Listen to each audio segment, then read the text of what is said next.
We are gathering at a time of tremendous opportunity and challenge for our community and our country. As we work to foster a sense of belonging for everyone in this district, both staff and students, we battle against the isolation, losses, and other hardships faced by so many. Yet this is a time when it's easy to see that durable relationships and a positive sense of belonging in a caring, inclusive, and supportive environment is crucial to our well-being. To begin our session today, let's remember to breathe. Why is it important to breathe mindfully? Take this as an example. Picture eating your favorite food right now. Imagine how it smells and tastes. If you're like me, your mouth is watering. We can see from this simple example the direct connection between our thoughts and our bodies. Just as our body makes saliva when we think about our favorite food, our body naturally relaxes when we breathe mindfully. Slow abdominal breathing stimulates the vagus nerve and can reduce stress, anxiety, anger, and inflammation by activating the relaxation response of our parasympathetic nervous system. Let's try this now together. If you are not familiar with belly breathing, it's the opposite of chest breathing. Try this exercise. Sit in the chair, lean forward, and place your elbows on your knees. Then breathe naturally. This position forces you to breathe from the belly so that you know what the sensation feels like. Another way to help you notice when you're taking a belly breath, rather than a breath from your chest, is to place one hand on your belly and the other on your chest. As you breathe, your hand on your chest should be still and the belly hand will move out like you're blowing up a balloon. Breathe through your nose or your mouth until you can't take in any more air and then exhale slowly. I invite you to keep breathing. Intentional, slow abdominal breathing is something that you can do anytime and anywhere to instantly lower stress responses associated with fight, flight, or free responses. These are our body's natural responses that work to keep us safe when our life is threatened. The problem is, our brains don't know the difference between a threatening idea and an actual physical threat. This can make challenging conversations difficult if we do not know how to calm our body's response. So, just like our brains can signal our bodies to salivate, we can use our body to signal our brains to chill out.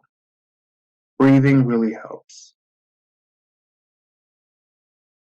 Our goals today are to identify our social identities and reflect on the various ways those identities become visible or more deeply felt at different times, and how those identities impact the ways others perceive or treat us.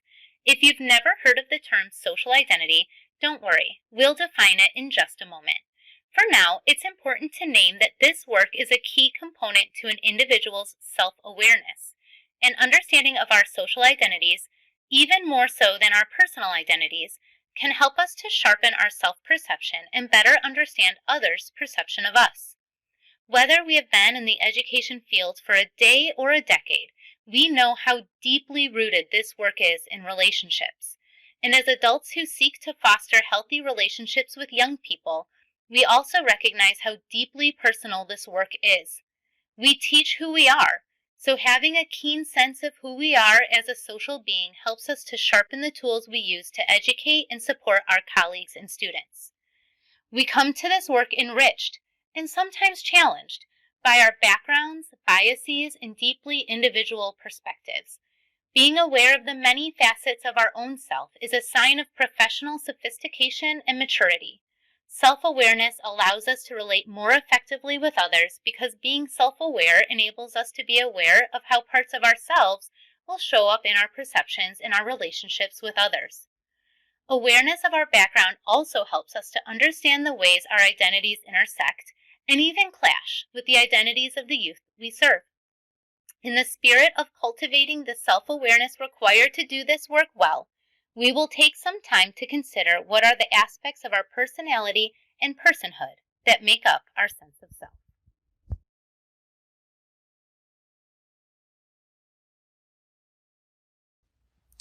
What is social identity? At the heart of social identity is belonging. But unlike personal identity, the individual quirks, traits, interests, and values that can change over time, social identity relates to the groups to which we belong. Social identity honors that we're deeply social beings, that we find vital meaning and purpose in connection with others. Consider social groups like sports fans, dog lovers, or grandparents. But while some social identities might reflect how we identify ourselves, other categories describe the way others identify us. A social identity is how we as a society broadly categorize people, and so these categories carry the values and preoccupations of our society. We will explore a few more than just these groupings today, but the big 8 identity groupings are age, ability, race, ethnicity, gender, sexual orientation, socioeconomic status, and religion. We're focused on these essential social identities because these identity groups carry different levels of power in our society. The big 8 social identities describe social hierarchies of dominance and subordination, an in-group and an out-group. When it comes to sports teams, it's not particularly harmful to cheer for one team and boo another. But when the identity group is something that a person does not choose, such as race or age, we can clearly see where social identity can become an instrument of oppression. The different levels of power and privilege embedded in social identities are attached to various assumptions and stereotypes and can thereby preserve and perpetuate hierarchies of dominance and subordination. From race and gender to religion and age, social identity groupings carry hierarchies of power and influence. For this reason, it's really important to understand ourselves and others from the lens of social identity. Many of these identities will be immediately apparent. When we walk into a room, our culture's categories of who we are walk in with us, and some of our identities are less visible or only visible to others who are able to see the signals of that grouping. But these identities are no less important. Take, for example, national origin, religion, or disability. Another term that is helpful to know in combination with social identity is intersectionality, which describes what happens on an individual level when multiple social identities intersect to create an interlocking and complex convergence of privilege and oppression. This concept is acknowledging the reality that none of us can be reduced to one box, that we live as holistic people with multiple identities that make us the complex people that we are. And intersectionality can also help us to understand the way in which being a member of multiple privileged groups, a white, straight, wealthy Christian man, for example, will intersect to create greater privilege while living in the intersection of multiple subordinate social identities, will intersect to create greater discrimination. Put more simply, the lived experiences and experiences of discrimination of a Black woman will be different from those of a white woman or a Black man, for example. Although you may primarily identify with one category of oppression, there may also be layers of identity that include privilege in unexpected ways. For example, some people of color do not speak English as their first language while others do, which is a tremendous privilege in a country where English is the predominant language. To extend this idea further between a cisgender white man who does not speak English and a Black woman who does, this condition creates greater linguistic privilege for the Black woman. Why is this important? Most American institutions, workplaces, schools, governmental bodies are predominantly white, heteronormative Christian. Because of this, the organization as a whole defaults to privilege these dominant social identity groups, becoming the standard by which other groups are compared. The dominant norms create social pressure for those with marginalized social identities to hide or feel shame about aspects of their identity. For example, community members might hide their sexuality or gender identity in order to fit in. As another example, take a common challenge that some Black students experience, facing derision for having names that differ from mainstream white naming conventions. Imagine showing up for your public education and having your teacher or your classmate make fun of the name you were given by your parents to express their culture and love for you. Or worse, to throw up their hands and claim your name is unpronounceable and call you instead by a nickname or your initial. Experiences like these send a clear message: you don't belong. Environments that prevent people from showing up in the fullness of their identities are traumatizing, and they make people both mentally and physically sick. It also robs the community as a whole from benefiting from the amazingly diverse and enriching spectrum of human experience. In addition to being able to go to work in a place that truly honors diversity among its staff, we add to that our mission as a school, a learning environment. Educators, especially of adolescents, play a critical role in supporting the healthy and holistic development of young people's identity. Therefore, we can see how critical it is to better understand social identity and use this insight to create safer and more inclusive learning spaces. As the old saying goes, wherever you go, there you are. Because our identity makes us who we are and informs how and what we teach. It is important for us to recognize how social identity manifests in our relationships with our colleagues and our students.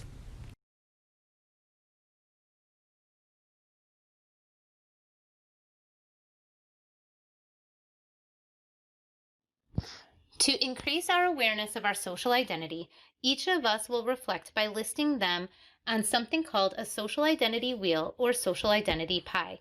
It's simply a circle divided with important social identities. You'll find a template in your companion guide. You may also choose to create your own wheel in a blank circle you draw on your own.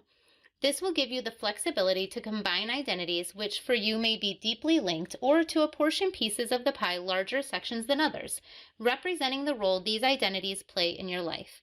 As you work on your wheel, write down as much or as little as you want. No one will see your wheel but you. Some of us may have done a lot of thinking about our social identities and what they mean for our work, but some of us may be encountering this concept for the first time.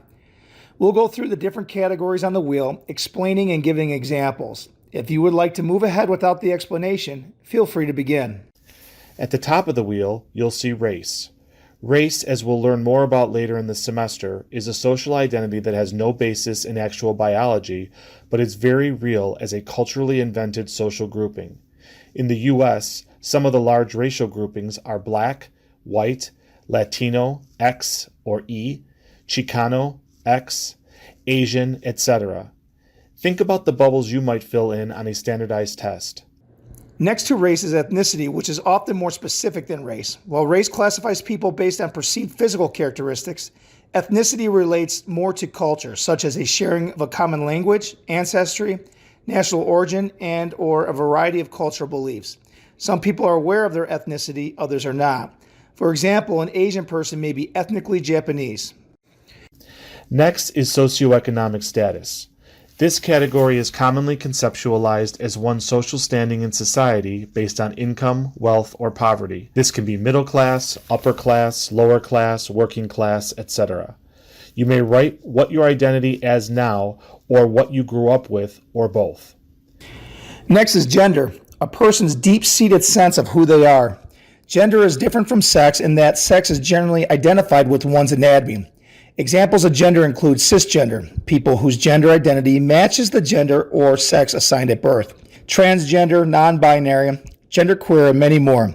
Because of these varying gender identities, individuals may identify with a variety of gender pronouns that cannot be known by looking at someone, such as she, her, hers, he, him, his, they, them, theirs, and many more pronouns.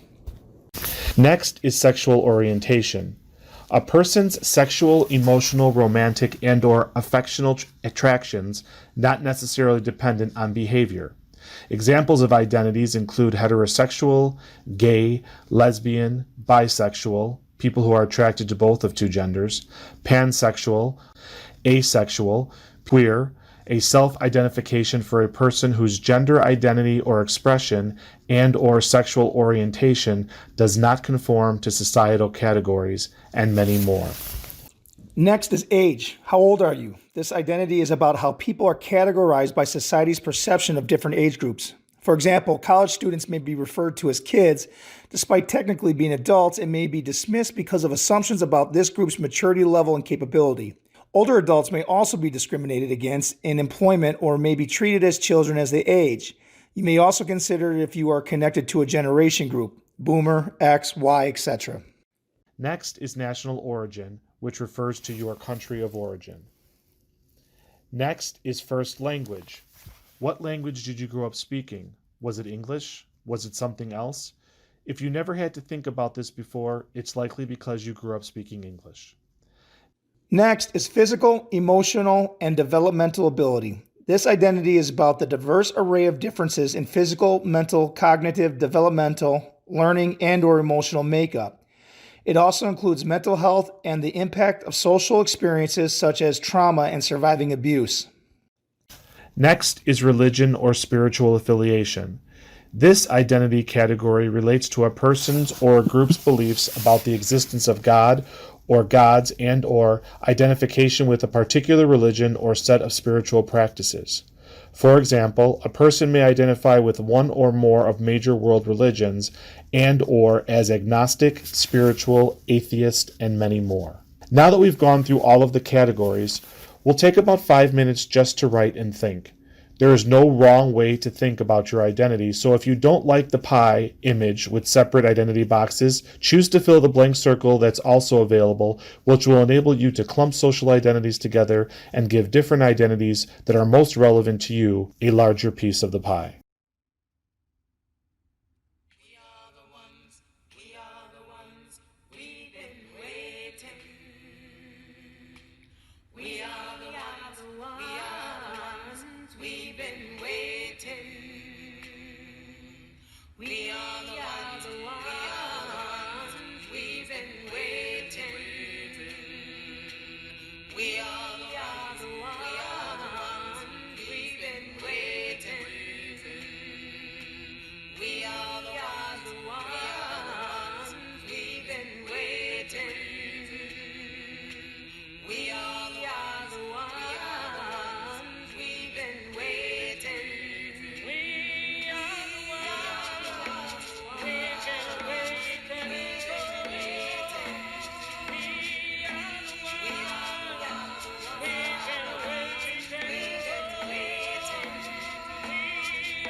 As we move forward, we must keep in mind that while we're the sum of all of these identity categories, we're also much more. None of us can be reduced to a single grouping, even an intersectional grouping, as a way of explaining or understanding who we are. No one can be reduced to a single story. The purpose of reflecting on our social identity is to value the fullness of who we are, of who all of us are, so that we can show up as holistic individuals and relate to each other and our students as complex, multi-layered people. And though this seems like a terrific outcome, the journey toward enriched mutual understanding is a challenging one, filled with many pitfalls. In order to anticipate challenges we might face, we'll identify some obstacles many communities commonly encounter when talking about the connection between identity and power. We'll also suggest specific agreements your circle might make in order to support being together in a good way. Tokenism is a common pitfall, so we'll need to speak from our own experiences through the use of I statements, never assuming one person is a representative of an entire social identity category. It's also not the job of a person of color to explain racism. We must each take responsibility for our own learning and beware of asking others to do emotional labor for us. Defensiveness, shame, and guilt are common emotions that arise in conversations about race, especially for white people. To respond skillfully to this tendency, remember your belly breathing, and then move away from a focus on yourself to empathize with those most impacted by hierarchies of power. Empathy can counterbalance shame. So if you find yourself disagreeing with someone, becoming judgmental, shutting down in defense, try turning to wonder. Try saying things like, I wonder what brought her to this place, or I wonder what my reaction might teach me, or I wonder what he's feeling right now. Sometimes, in fear of saying the wrong thing, we stay silent.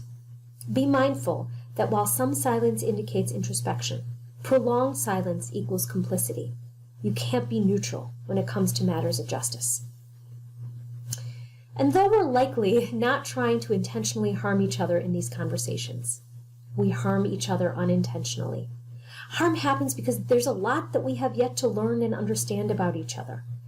Unintentional harm also happens because we have a lot to unlearn, including language, histories, our own biases. Because of this reality, it's important to assume best intent, but also acknowledge and attend to the impact of what we say and do. So, though we may not have intended an idea to be received in a certain way, if it's hurtful to someone in our circle, we must take accountability for the harm done and seek to repair our relationship with them. To that end, colleagues who feel harmed can practice loving correction by saying ouch or expressing another emotion. Loving correction means that someone cares enough about you to want you to be your best and wants your relationship with them to be real and healthy.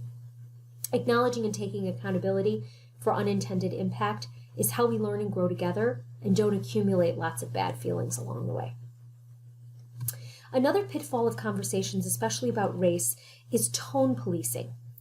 Remember that our stereotypes about social identity categories impact the way we interpret the expression of feelings. Some common stereotypes are women are more emotional than men, or the angry black woman stereotype, and others. And these stereotypes can lead us to censor someone for the way that they're speaking rather than what they're saying.